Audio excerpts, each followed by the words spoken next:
Ik ben Paula Petri, ik ben bijna 75 jaar. Ik woon al een jaar of 14 in Boemenslaan en ik ben geboren in Rotterdam. En ik kreeg gisteren de brieven binnen om te stemmen per post. Ik heb het nog even opzij gelegd, want dat wil ik in het weekend nog eens even nader gaan bekijken. Ik zou de brieven pas morgen openmaken, maar vanmorgen stond er een artikel in de krant waar ik toch wel aardig van geschrokken was. Ik lees het even voor. Ik pak de krant er even bij. Het stemmen voor ouderen is dit jaar anders. Om alles veilig te laten verlopen en met zo min mogelijk kans op coronabesmettingen biedt minister Ollongren 70-plussen de mogelijkheid om per brief te stemmen. Maar volgens het PCBOB bestaat door de administratieve rompslomp het risico dat het stemmen per post ongeldig wordt verklaard. Herman Pieper is voorzitter van de KBO Overijssel en oud-wethouder van de gemeente Oldenzaal. Volgens Herman Pieper duizelt het de ouderen. Er staat op de stempas veel informatie, bijvoorbeeld ook als de 11e maart nog geen stemformulier binnen is. Dan moet er worden gebeld.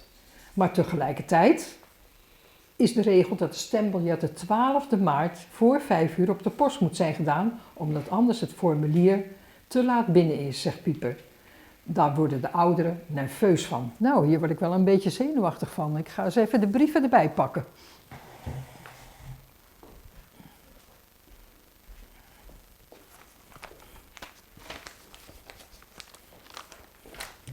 Ik ben toch wel benieuwd.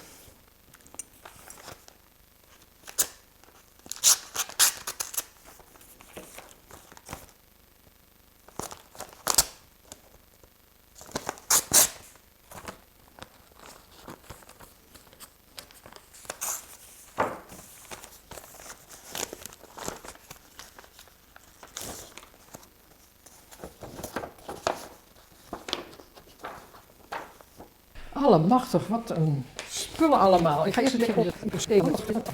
Nou, ik denk wel heel erg groot. Jongen, jongen.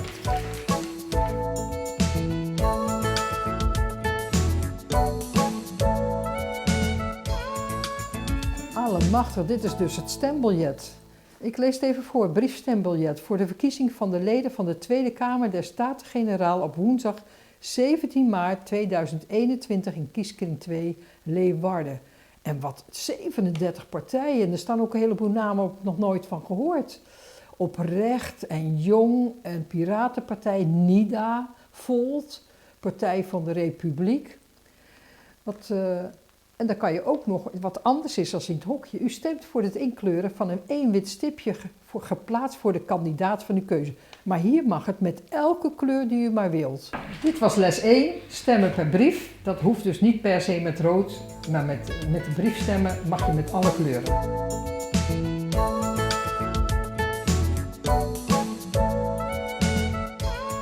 Samen met deze brief heeft u een stembiljet ontvangen, dat is deze.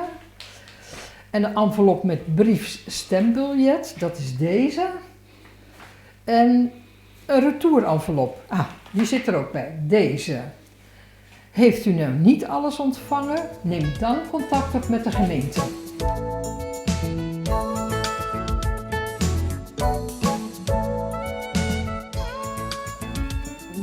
Op het stembiljet heeft u een vakje aangekruist, dat mag met elke kleur.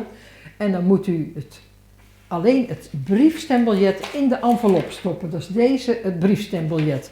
En daarna plak je de envelop dicht. Uw stem wordt niet meegeteld als het briefstembiljet niet in de envelop zit. Dus zo is het klaar.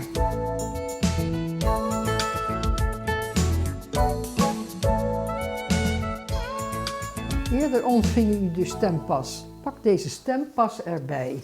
Dat ga ik eens even doen. En zet uw handtekening op de stempas. De dichtgeplakte envelop met uw briefstembiljet gaat in de retourenvelop. Dat is deze. En samen met deze gaat ook de stempas waarop u uw handtekening heeft gezet. Die gaat er ook in. Plak de envelop dicht. Dus deze gaat dicht. En een postzegel is niet nodig. Want er gaat gewoon, postzegel staat er duidelijk op, is niet nodig.